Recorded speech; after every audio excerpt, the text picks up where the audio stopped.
Bonjour à tous et bienvenue dans le Guide Blueness, le guide de l'alimentation idéale pour le genre humain. Aujourd'hui, nous allons nous intéresser au calcium. 2% de notre poids corporel est formé de calcium. On note particulièrement une présence massive de calcium dans nos dents et dans nos os. Ce sel minéral est indispensable au bon fonctionnement de notre ossature et également au bon fonctionnement des fonctions vitales de notre organisme. Tout le monde a besoin de calcium. À l'âge adulte, notre corps contient environ 1 kg de calcium. Il intervient aussi dans la régulation de la coagulation sanguine, l'influx nerveux et la contraction musculaire. Pour bien grandir, il nous en faut, et ce dès la formation du fœtus dans le ventre d'une mère. En effet, l'os est un tissu vivant qui se renouvelle et qui se détériore tout au long de notre existence. L'os ancien cède en permanence la place à l'os jeune, notamment lorsque celui-ci vient réparer des dommages importants. À l'âge adulte, 4% de l'os se renouvelle tous les ans, y compris après la ménopause. Avant la puberté, il se renouvelle à hauteur de 20% par an. Il faut donc s'assurer de consommer assez de calcium au quotidien pour rester en bonne santé et surtout bien grandir à chaque étape de notre vie. Bien que la croissance de l'ossature humaine prenne généralement fin à l'âge de 18 ans, le tissu osseux, lui, continue de s'épaissir jusqu'à l'âge de 19, 20 ou même 25 ans. Arrivé à la trentaine, nos os commencent à vieillir et on constate une baisse conséquente de la quantité d'os jeunes. Et les choses s'accélèrent à partir de 50 ou 60 ans selon le sexe, favorisant le développement de l'ostéoporose. Bien avant de constater l'insuffisance de calcium dans notre organisme, il est donc indispensable de s'assurer d'avoir une quantité suffisante à tout âge. Mais avant d'en savoir un peu plus sur ces quantités, voyons d'abord quel rôle joue le calcium dans notre corps. 99% du calcium présent dans le corps se concentre dans les os pour en assurer la solidité et la dureté, et la croissance osseuse chez l'enfant et l'adolescent est assurée par le calcium. Chez le jeune adulte, il intervient dans l'entretien du capital osseux et chez le senior, il prévient l'ostéoporose et l'hypertension artérielle. Nous l'avons dit, la contraction musculaire, la coagulation du sang, mais aussi la conduction nerveuse, la libération d'hormones, la division cellulaire et l'activation de certaines enzymes sont également assurées par le calcium. Les effets bénéfiques du calcium dépendent néanmoins de la présence d'autres nutriments essentiels, comme par exemple les protéines, la vitamine D.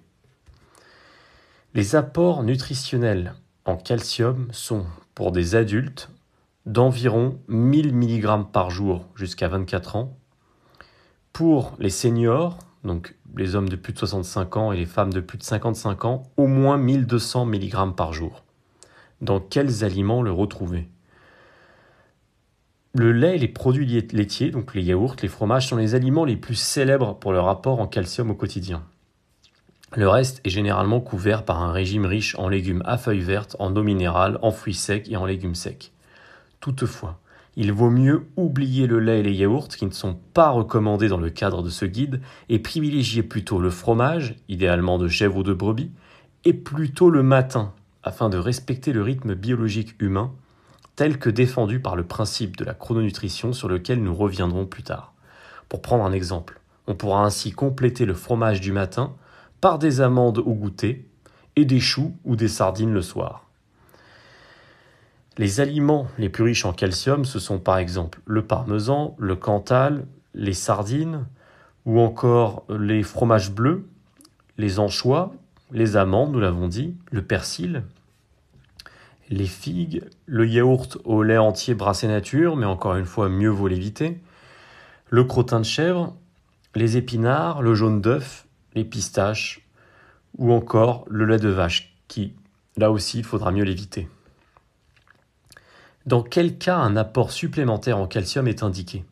En cas de carence avérée en calcium, un apport de 500 à 1500 mg par jour est généralement prescrit par le médecin en fonction de l'âge de l'individu.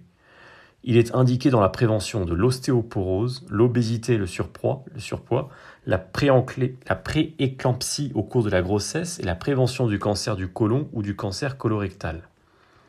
En ce qui concerne l'ostéoporose, elle est due à un déséquilibre entre l'action des ostéoclastes, ce sont les cellules qui détruisent les os, et les ostéoblastes qui, elles, le reconstruisent.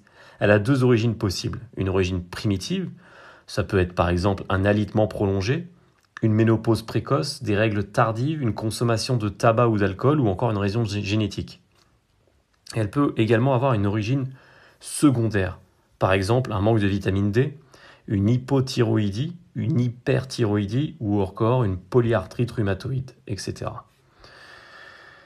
Le recours à d'autres moyens de prévention semble efficace pour réduire le risque d'ostéoporose. Cela concerne notamment l'activité physique ou encore un apport suffisant en vitamine D pour favoriser l'absorption intestinale du calcium. De même, il est également indispensable d'assurer un apport optimal en magnésium et en protéines pour favoriser l'absorption du calcium. Par ailleurs, une forte présence d'acide phytique, que l'on retrouve dans les céréales complètes, les haricots secs ou encore le soja, et d'acide oxalique, qu'on retrouve dans le cacao ou la betterave, ainsi que certaines pectines de fruits, réduit l'assimilation du calcium. De même, une forte dose de protéines, de sulfate et de sel dans l'alimentation favorise également l'élimination du calcium par les urines. Inversement, un excès de calcium peut réduire l'assimilation d'autres minéraux tels que le zinc, le magnésium et le fer. Les suppléments de calcium réduisent aussi l'assimilation de certains médicaments, notamment dans le cadre du traitement de l'ostéoporose. Il réduit également l'assimilation des hormones thyroïdiennes, de certains antibiotiques ou encore des suppléments en fer et en zinc. Il faut donc faire attention. Alors, que risque-t-on en cas de carence et de surdosage ? Le rachitisme chez l'enfant et l'ostéoporose chez l'adulte sont les signes les plus flagrants d'une carence à long terme en calcium. Outre ces deux manifestations, on peut également observer des fractures du poignet, de la hanche ou encore des tassements vertébraux. Beaucoup plus fréquente chez la femme que chez l'homme, cette maladie se manifeste généralement entre 30 et 80 ans. Une carence en calcium peut également entraîner des déformations squelettiques et articulaires, des crampes musculaires et abdominales, des douleurs osseuses, des fourmillements dans les extrémités des doigts, des tétanies, des troubles de la mémoire, de la nervosité, de l'irritabilité, des problèmes respiratoires, voire des maux de tête. L'excès de calcium, quant à lui, est généralement sans danger car ce minéral est automatiquement éliminé par les selles, la sueur, l'urine et le lait chez les femmes allaitantes. Attention toutefois, car une personne sensible peut s'exposer à des risques de calculs rénaux en cas d'apport élevé de calcium, jusqu'à 2000 mg, donc 2 grammes par jour. Ce sera tout pour le calcium. À très bientôt dans le Guide Blueness.